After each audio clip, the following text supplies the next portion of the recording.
Dr. Angela L. Harris. I am the host and the visionary of No Bibs, Burps, Bottles, and welcome to today's podcast episode. So today we have Tamara Evans, and I'm so excited to have her join us so that she can share her child-free journey and child-free story with us. So stay tuned and listen to this whole podcast because you're in for a treat. So I'm going to let Tamara explain and share a little bit about her background, who she is, what she does. And then after that, we're going to jump right into these questions so that you guys can learn a little bit more about this Childfree Sistah. So Tamara, thank you for joining me today. I hope that you're excited because I'm excited. But let's start off with you sharing a little bit about where you're from, your background, your career, and anything that you'd like to share with our audience. Okay, so my name is Tamara Evans, and I'm originally from Huntsville, Alabama. I'm currently living in Highland, California. I'm a librarian by trade. Other things about me, I'm 6 feet tall, so or as I call vertically enhanced. I'm an Aries, left-handed, the oldest of 3. I've been married to my husband. I think this year was the 15th year we've been married. Yes. So, and in my spare time, I love to exercise. I exercise every morning. I love to read. I also journal, play video games, and do word search puzzles. So I think that's pretty much me in a nutshell. Yes. Yeah, and you just sharing all of that, very interesting background and interesting person. I talked about your shirt before we started. And so how long have you been a vegan? So I've been vegan since August 28th, 2009. So yeah, so a while. Yeah, so a while, yes. So tell me your favorite vegan recipe that you make. Not that you get from a restaurant, that you make. So it's funny you ask that specific question because I am not a cook at all. I am the microwave queen. Luckily, God bless me with a husband who is a excellent cook. And so everything he makes is awesome. There's nothing bad that he makes. He makes awesome quesadillas for breakfast time, tofu scrambles, all sorts of yummy assorted vegan goodness, but I am not a cook. I can microwave though. I can microwave for days and nights, but actually cooking, putting ingredients together and making something edible, that's not my ministry. So well, thank God for having a good husband that knows how to cook. What about a favorite dish, vegan dish that you've gotten from a restaurant? Oh, let's see. So I love vegan deep dish pizza. That's really good. Yeah. What else? I'm a big pizza girl and quesadillas. I love a good vegan quesadilla.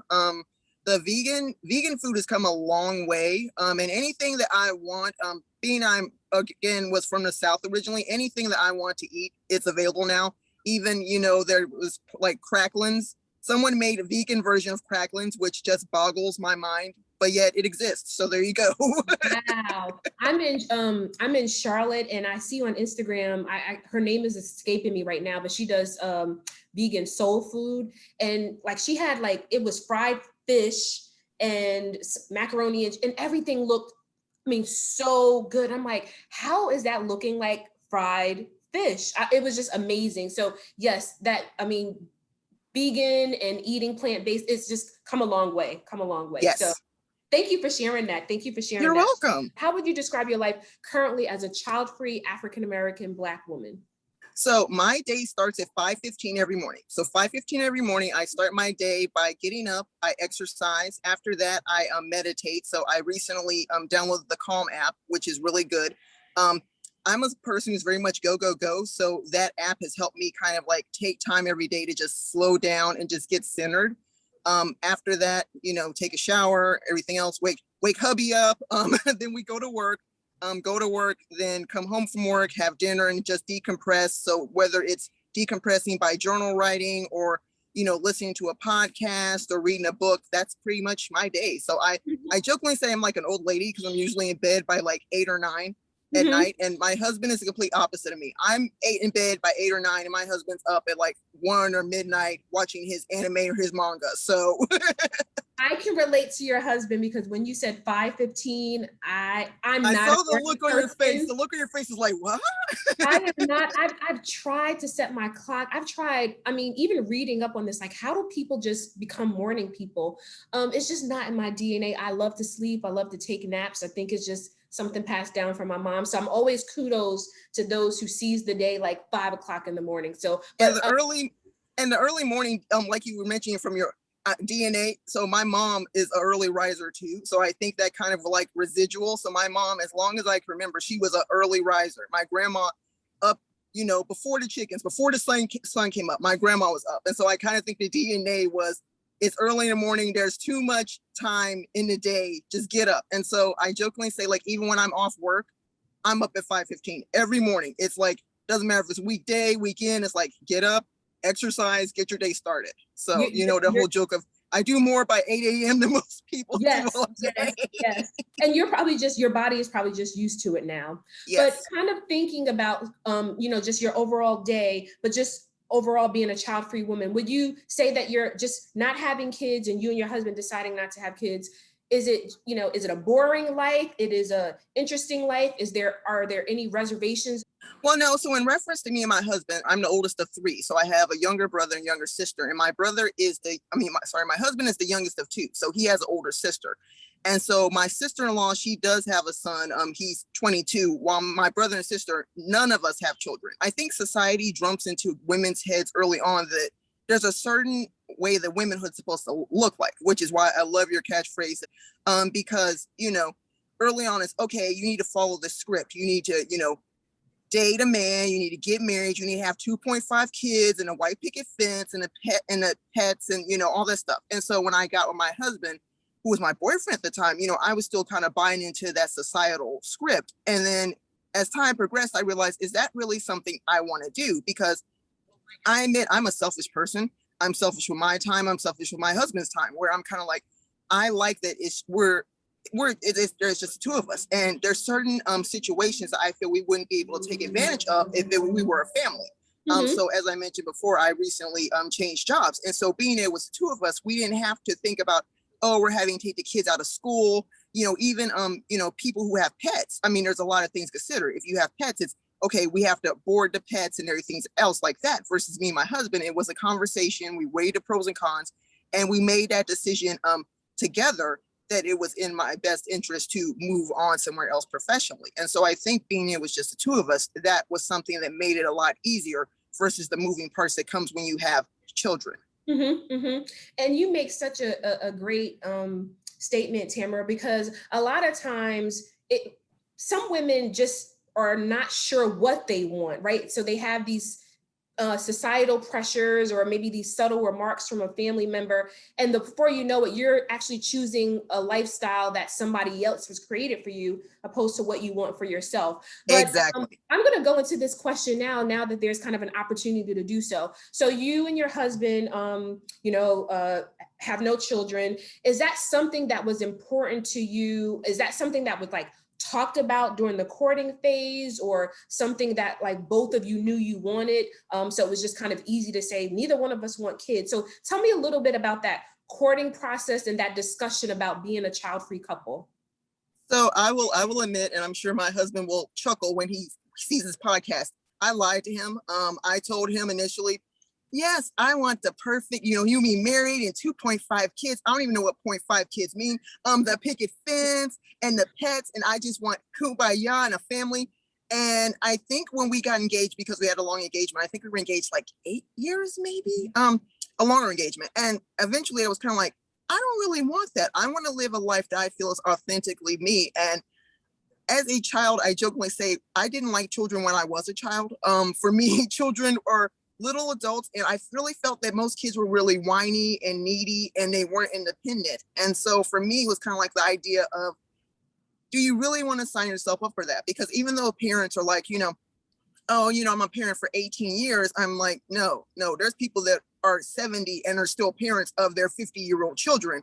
And parenting is a job that you never don't have, And so for me, once we did get serious, I did tell him, hey, I've been thinking about it, and I realized that I don't really see, motherhood or having children as a future life goal. And luckily, again, my husband is awesome, the best husband named Dennis ever. But he understood, and we had a conversation in reference to what that looks like. And my husband's an awesome man. He interacts really well with children. Children just love him and gravitate towards him. But I think we both realized eventually that there's other ways to be active in the lives of children without bringing them home. I mean, I think of teachers that they work with children all day and they get loved up on all day. And then when they go home, they can take that off and just be them and their cats, or just them and their books. And so I think in that regard, it's definitely more of a conversation that, although initially I was following societal roles, I realized that to be true to myself, I needed to admit that I didn't see motherhood as something that I wanted to aspire to. And luckily, my husband was very understanding about that. Mm-hmm, mm-hmm. And so the kind of the key point is, luckily your husband was open to that. However, I wanted to know what you think you would have done had your husband said, like, hey, you told me this in the beginning and this is what I was banking on and I want to be a father. I mean, even though you're at a good point now, how do you think, as I share that with you, what do you think you would have done and how would you have managed that? Because I think this will be helpful maybe for other women to hear.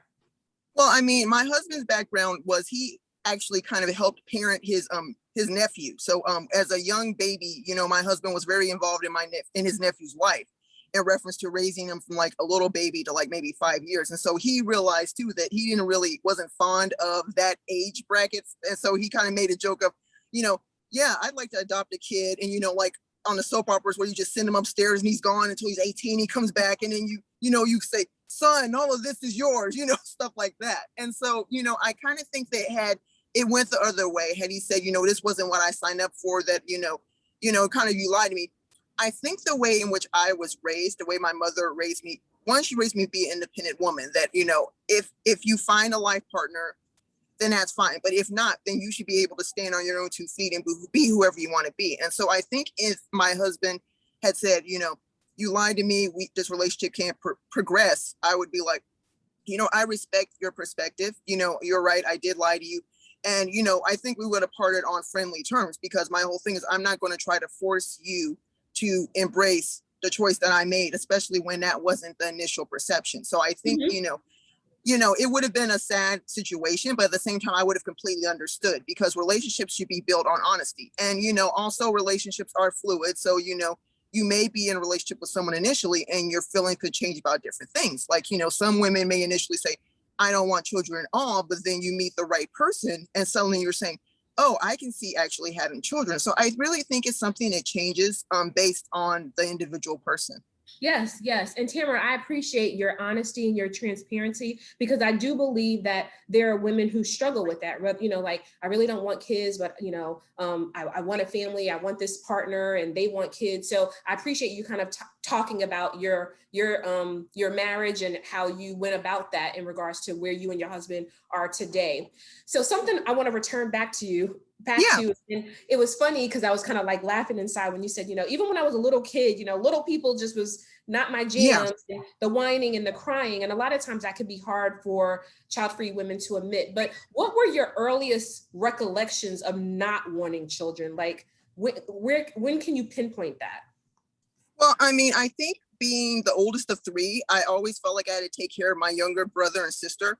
And not even just like physically day-to-day stuff, but kind of like, oh, watching out for them. And so, you know, the idea of doing that as a child and doing that as a grown-up didn't really appeal to me. It was more of, you know, I can barely take care of myself as a child. You know, it's hard enough sometimes to go, okay, have you done ABC? And so the idea of having little people, which is what I call kids, I'm not a baby talker or any of that. I treat children like little adults. And, you know, I jokingly say too, I admit I'm also an introvert. I'm very sarcastic. And so being an introverted person, and me and my husband had talked about this too, the joke of, if we had kids, it would be very, you know, hot and cold, in that my husband is very talkative. I make a joke that my husband, we're complete opposites. He doesn't meet a stranger, just a friend he hasn't seen in a long time. I mean, he can literally become friends with everybody, versus me, I tend to be more guarded of, who's this person? How do you know them? Why are you speaking to them? And so I think if we had kids, I'd be very much I would probably interact with our child, but it would probably be very seldomly, versus I think my husband would take more of the lead parentship role. And so I wouldn't want a child to feel like they weren't wanted, or feel like there's something wrong with them, when it's more of just my natural personality type is that I'm a very, I tend to observe people when I first meet you. And then if I decided you're worth interacting with, then, you know, I open up. But, you know, it's different when you become a parent. You don't have that luxury. It's like the child is here. Guess what? You're now on. And that's why I call it interacting with people. I'm on. So when you have a child, you are never not on. The child's asking questions, they're needing direction, they need guidance, and you have to always be available to do that. And that's a full-time job that I don't feel that I was ready for, just because I feel like it's full-time job being, you know, a wife, a daughter, an employee, a friend. There's many hats that, you know, we wear as women. And so it's like, do I really want to put one more hat on? No, yeah. I'm good. So yeah, I think being the oldest and just having to be, you know, kind of a parental role, because if you're the oldest and you have siblings, you kind of are the substitute parent in that regard. And some people kind of like, that's when they realize, hey, you know, I really want to be a parent because of those experiences. But for me, I'm like, no, I'm good. I'm good. So with those experiences, some women that I've talked to, it's like I took care of my nieces or nephews or my younger siblings. And, you know, I had this just natural maternal bond and instinct. Would you describe yourself as maternal? And if yes, say more. If no, say more. Well, I'm going to say no. And it's probably also because of my background. So I was raised by a single mother. And so kind of unfortunately with that, I was kind of taught at an early age that not to trust men. You know, I had, you know, female relatives say very disparaging things about my father and things like that. And when you're a child, you really, you automatically trust all adults. So all adults are the people who tell the truth. And so it only took me getting older to realize, you know, question the validity of things that were said. And so that kind of fractured relationship between my parents really colored the way I viewed marriage, the way I viewed romantic relationships, and even the way I viewed parenting. You know, my mom being a single parent, I felt like my whole life I saw her struggle, you know, having to take care of 3 kids by herself. You know, she worked. You know, the good memories I have were on Saturday, she would take us to the library, which is where I got my love of books. You know, I remember first time going there and checking out, and I'm like, I get all this stuff for free, and oh my God, this is great. And my mom did also work as a library technician for the government as well, but it was just more of, as a single parent, it is such hard work. I mean, you never have time for yourself. You are constantly giving pieces of yourself to your children every day, you know, to your children, to your job. My mom's very heavy in the church as well. So it's kind of like, when do you really have time for yourself? And so I think for that, it really kind of turned me off the whole idea of being a parent. You know, I felt like even if I had met a partner and decided to be a parent, I kind of felt like it would probably the job would fall more heavily onto me than, you know, my spouse, just because, again, that's how I was raised. In reference to the woman, you know, your job is to be it, to just be independent. You know, if you get a man who can help, awesome. But at the end of the day, it's, you know, you're on your island by yourself. Thank you so much for sharing that, because again, I've spoken to sisters who really have struggled with that in regards to, I don't feel maternal, you know, and I never felt that maternal, like, ooh, I ooze, you know, like baby. No, I'm not like, oh, babies. No. I joke. I said, you know, my oven's broken. I've bashed the timer. You know, the timer's not going to ring anytime soon, because when you get to be a certain age, it's, oh, so you're married. So what about the babies, children? I'm like, no. And this actually, I think, is a good segue into one of the other questions, was in reference to colleagues and friends and how they view, you know, me as a child-free person. And so it's only recently that I feel like there was some kind of pity at my job with coworkers, because it was like, oh, you know, you're married. Yes. You have children. No. And it's like, oh, how sad, or why not? And I'm kind of like, wait, why are you sad? Because I'm kind of like, you know, I think too often people wish children upon people, but not realizing the full investment that having children involves. I mean, I think of people that have baby showers all the time, and it's like, oh, here's all this great stuff, but once the baby arrives, then that's it for support. And so, you know, I'm really, as I mentioned before, I'm an introvert. And so my friend pool is like really small. Like I have 2 best friends. 2 best friends from middle school, and those are my closest friends. And so both of them have children, and, you know, we do talk about the children in reference to, you, like, we communicate more on social media, since, you know, I'm in California and they're in the South, one's in Alabama and one's in Florida. So we're mainly keeping in touch through social media and things like that. Mm-hmm. But it's just more of interesting that when you say that you're married and you don't have children, people kind of are taken aback by that, because I think that, again, society says if you're married, it should be strictly for procreation.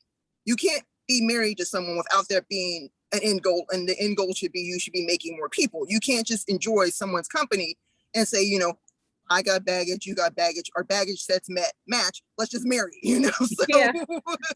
so I just find it very interesting. Hey, I'm stopping my own YouTube video and podcast episode to let you know about NoBibsBurpsBottles.com. That's right, stop and visit our website today. We have a bunch of awesome child-free pride merchandise made especially for you. Visit NoBibsBurpsBottles.com today. Peace.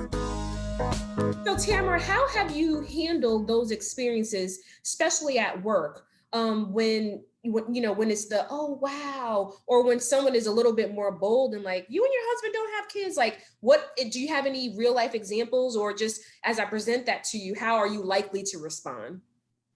Well, I think I've been accused of being blunt at times because, it's kind of like when people say, oh, I'm sorry, I'm like, sorry for what? I mean, really, because this is not your life. This is my life. I'm sorry that you want children for me, but that's not my life path. And it's great that people want to, I think it's more of when they only see one facet of you. So if people see me and Dennis out and they're like, oh, wow, Dennis is so great. He's great with kids. He'd be a great father. I'm like, you're making assumptions here. Just because you see a small isolated incident of someone interacting with a child, that does not make a parent. I know many people that I feel would be great parents that can't have children. And I've seen awesome children who have horrible parents. So you shouldn't make that assumption. And I think when it comes to people kind of like, oh, why not? Or, oh, I'm sorry. It's kind of like, I realize now that people can feel what they feel. But at the end of the day, that my life is my life. And, it's up to me to live my best life and not try to project or live my life to make others happy. Because, I feel like too often lots of women have done that. They have lived their life based on what they feel other people want from them. And that just leads to misery and sadness. And, I think I'm at the age now where I'm like, no, I'm going to do me. Dennis will do him. And we're just a good couple. We're a happy couple that way. And this is what this platform is all about. This is why I started No Bibs Burps Bottles, to be able to illuminate for others that there are other ways in which women are living. Not every woman wants to be a mother. And even those who are just like child free now, but they desire kids later, but they want to be married. So again, I really do appreciate you sharing your story.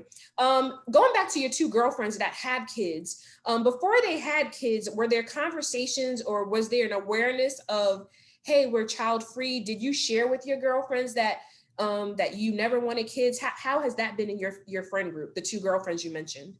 So actually, I don't think we've ever had the conversation. I don't think I honestly think, remembering now, I don't think it's a conversation we ever actually had. I think it was kind of like an unspoken kind of like truce that, we were going to follow the script. We were going to get married and we were going to have kids and things like that. And I think I just always kind of had a feeling within me that kids was not something that I saw myself.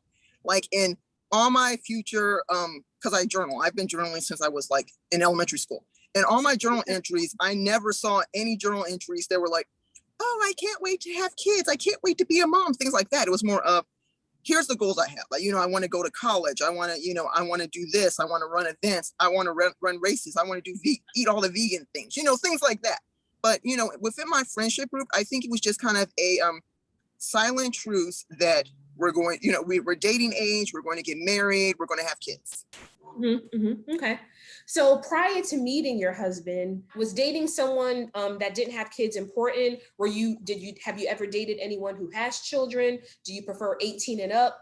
Did you date someone who had little kids? Like, what was your dating life before you got married, and where was the priority in regards to being child free? So as an introvert, I didn't really date much, probably because I didn't really talk to guys. So actually the first boyfriend I had before my husband, it's funny story. So I was at Walmart and I was waiting for my family to come out the store, and I saw this guy who worked there, and he was a hot guy. I mean, I like him tall. I like my guys tall because I'm a tall woman, and he was like 6'2", and he was pushing the carts and stuff. And so I'm just like, I don't know, I got bold and just, hollered at him, and yeah, so we got together like that. But the thing about him, though, was the fact that he came from a large family. Well, by large family, I mean he had two older sisters. And so he was living in a house with his two older sisters and their three kids and his parents. And he was living there too. And so our relationship, it kind of didn't survive because he didn't want me to continue my higher education in college, because that was the kind of the experience that was mirrored with his parents. His father was a breadwinner. I think his parents met in college, but once they got together, the father told the mom, you're done with college. And they just did that. And so for me, again, as I mentioned before, being an independent woman, I did not see a viable future with me not finishing college, because, again, I was raised education's key, education equals independence. And so that's how our relationship ended. But I think just dating in general is very much I'm pretty sure I didn't want a man with kids, because for me, if you're dating a man with children, then there has to be a mother involved. And for me, I'm not someone who really likes, I don't like talking to people for real unless I have to. And then the idea too of possible confrontations in reference to raising styles, how you want to raise children and rear children, that didn't seem very appealing to me at all. So when I dated, I think I wanted an educated man, an intelligent man, and a man who had goal and ambition and drive. So I think those are all, qualities I wanted, but definitely no children at all. Got it. And again, it's all about not wavering from what you want and what you desire. I think, it's okay if you have that as a boundary, and then you meet someone, you like fall in love, you're like, oh, I love the kid too. So good for you for just saying like, this is who I am and this is what I'm sticking to. So yep. I would love to know about your family. So I know you talked about your mom being a single mom, and even your husband's family. A lot of times families can put this pressure, like, when are you gonna give me some grandkids? And that pressure of extending the family, like, who's going to push the name forward. So did your mom ever talk to you about wanting grandkids? Did your husband's family kind of poke him? Like, what are you guys doing? Well, I think I was worried about my mom's reaction, because as you said before, parents sometimes put that pressure on you. So I remember having a conversation with my mom where it was pretty much, I finally came to acceptance that I didn't want kids. And I feel it went well, because when I told her, I think her response was something like, oh, well, that's okay, because I didn't really, expect you to have kids anyway. And so I was kind of like, thank you. And I know that was like big sweat off brow. Awesome. In reference to my husband's family is funny, because they don't talk at me. They use more Dennis. My husband is a mediator. So it's like, if there's issues regarding me having kids, I haven't heard about it. They may have like told Dennis about it, but he's never come to me like, hey, babe, my mom is saying, when are we having grandkids, whatever. I mean, I think too, the fact that his sister has a child kind of takes the pressure off us as well. I think if it was a situation where, me and my brother and sister don't have kids, Dennis and his sister didn't have kids, I think it would probably be more of an issue than it is. But because my sister-in-law does have a child, I think that kind of takes a little bit of pressure off. So can you share a little bit about your thoughts about just child-free African-American women, Black women in media, society, and print? What comes up to you? Are you seeing a representation of us, whether bad, positive, or just in between? What are some thoughts that come to mind when I say about child-free women in print, media, society? Well, when I think of Black child-free women, I think it tends to be very driven, career-focused.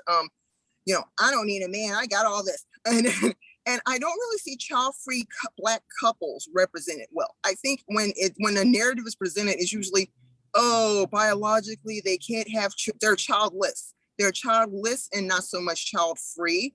And, of course, I think men in general, men tend to be viewed as bachelors. Oh, he's a playboy, he doesn't need kids. He's out here scoring all the women and everything else. And so I would love to see more positive or just better representations of Black child-free couples living their lives and not being sad. Because I think often it's like, oh, well, we've been married 30, 40 years and we don't have kids and we're sick of each other and I don't know what we're doing here anymore. But I mean, child-free people in general have such rich lives. We don't sit around focusing on the fact that we're child-free all day. We're living our lives and going to work and eating and exercising and just being regular people. So I don't quite understand why folks tend to make a big deal out of, oh, you're free of children. What's wrong with you? And I think a lot of times from the flip side of that is it's like, again, that pressure of why can't you just enjoy your husband or enjoy your wife? Or if you're single like me, why can't I just enjoy my life? There doesn't need to be this little person attached to me in order to feel fulfilled and, be happy. So hence, again, why I'm really, loving that sisters are embracing their child-free lifestyle, because we're not old maids. I'm not an old maid. You're not an old maid. There's nothing wrong with you and Dennis, is that you guys are a child-free couple. And again, you're just a couple living your life. So do you believe the experience of the child-free African-American women, are they different from other women in other cultures? Just your overall thoughts about that. I know there's the child-free umbrella. And the reason why I ask that is because sometimes people are like, why are you focused on Black child-free women? I have a whole nother response for that. No, I think they're different. And so, kind of you speaking to what you're saying in reference to focusing on Black child-free women. I feel that it's funny. I'm actually reading a book right now called Fattily Ever After, where it's talking about it's a book for fat Black women. And I was living their life unapologetically. And I'm really enjoying that book right now because it talks about how feminism has pretty much become a white woman thing. And just like child-free and childlessness, child-free women tends to be a white woman thing. And Black women are so multi-layered, and there's a myriad of Black female experiences. And so I think that your podcast and your whole project is very timely in that, Black women have so many different experiences, life experiences. There's many roads that led us to being child-free. And I think it's a disservice to just make an assumption that all Black women have the same experience or inroad to becoming child-free. And so, I think that different cultures respond differently. Some cultures really pretty much are based on patriarchy. You have no value if you don't have children. Or, in reference to white people, I feel like white people have a lot more freedom to make different choices in life than Black people do. And so I feel that, culturally, I think we're very different. Mm-hmm. And I think it takes a very strong person to bring to attention that there are differences. We have similarities, but we also have differences. Yeah, and definitely. And really, it's about just celebrating the whole gamut of being child-free, and me carving out a little portion of my lane, which is being child-free and Black and African-American. And I've posted on my Instagram here and there that people in the world will see me as a brown-faced woman before they even know that I'm child-free. And just a brown-faced woman by itself, depending on where you are and what your belief system are, there's going to be some thoughts about just me being a Black woman, yes. So why this platform is so important. So thank you for sharing that. As a child-free couple, what will your legacy, look like? What is the legacy for you and Dennis? Well, that's a good question. So for me, I think I would say my legacy is both professional and personal. So as I mentioned before, I'm a librarian. I've been in library land since I was 15 years old. I officially got my master's in library information studies in 2009. So been a professional library assistant. And so my legacy is the people that I mentor. Oddly enough, I just mentored two people I mentored recently got positions within the library system. And so for me, any way that I can, whether it's showing someone a book or showing someone, putting people, connecting them with information resources, that's my legacy. Personally, like I said, been vegan since 2009. So if, you see my Instagram or my Facebook or read my blog or, any of that, and that inspires you to have one less day of eating meat, yes. Mm-hmm. And then also I exercise. I also run. I've done half marathons, one marathon, only one, and 5Ks and 10Ks. So, if you see my Instagram and that inspires you to get up and exercise, that's my legacy. So, I feel that there's many ways that one can leave a legacy that isn't necessarily connected to, procreating, creating children and things like that. It's what type of acts of service and, what type of foundation are you leaving for others? Mm-hmm, mm-hmm. I love it. And really, it's about illuminating for people that there's many ways to leave parts of you to the world without actually having to have a child for that child to leave parts of you in the world. We can actually do that ourselves. So, yes. So prior to us connecting, what was your knowledge about the child-free lifestyle? Did you see yourself as this proud child-free woman? Was it anything that was on your radar, or is this all new to you? Well, I think it's new for me to embrace being child-free. There's lots of things that I'm just now recently embracing, being child-free, being proud of my body as it currently is. Because I think for a while it was like, again, society says your worth is connected to your body size. Smaller bodies have more worth.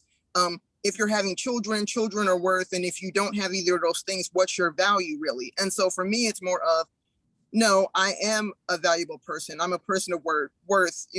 I'm a librarian. I'm a vegan. I'm a runner. I'm a daughter. I'm a wife. I'm all these different things. And so just learning not to let society dictate who I am and what my value is as a person are all things that, that I have kind of gathered and gotten, accepted really recently. And so I really appreciate your podcast being in existence, just because, again, you're shedding a light on the fact that there are Black child-free women that, are joyfully living their lives.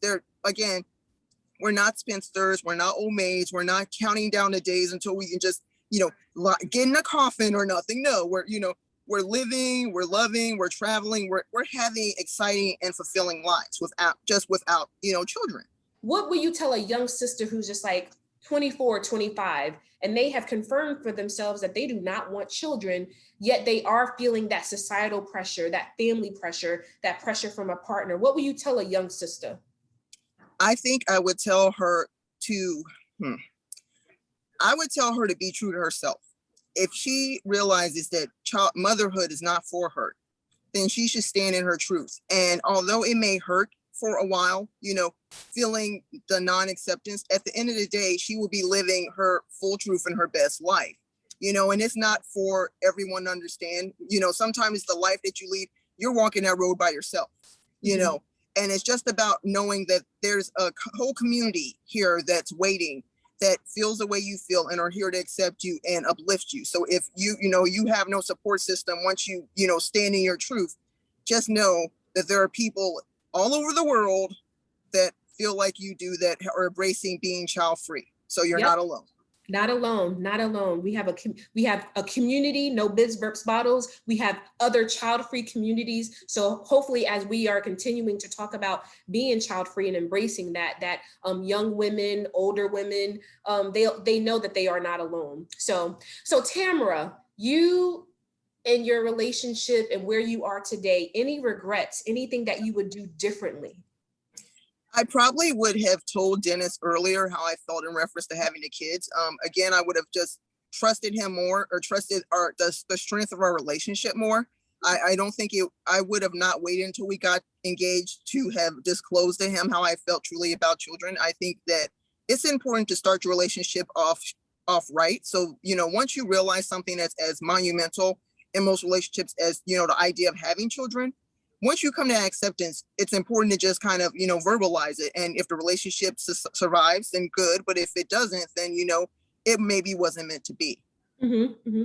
And I really, really do appreciate you sharing that, because some could say like, wow, some can make a judgment call about that. And I appreciate you sharing that with me, sharing that in this space, because I know that there are other sisters who are like, hey, like, this is where I am, but like, how do you kind of negotiate that with, I don't want children, but here's this awesome person who's like loving me and giving me all this stuff, and maybe that fear of losing that because you don't want kids. So I really do appreciate you sharing and being so transparent about that, because I know that that's going to help someone else. So thank you.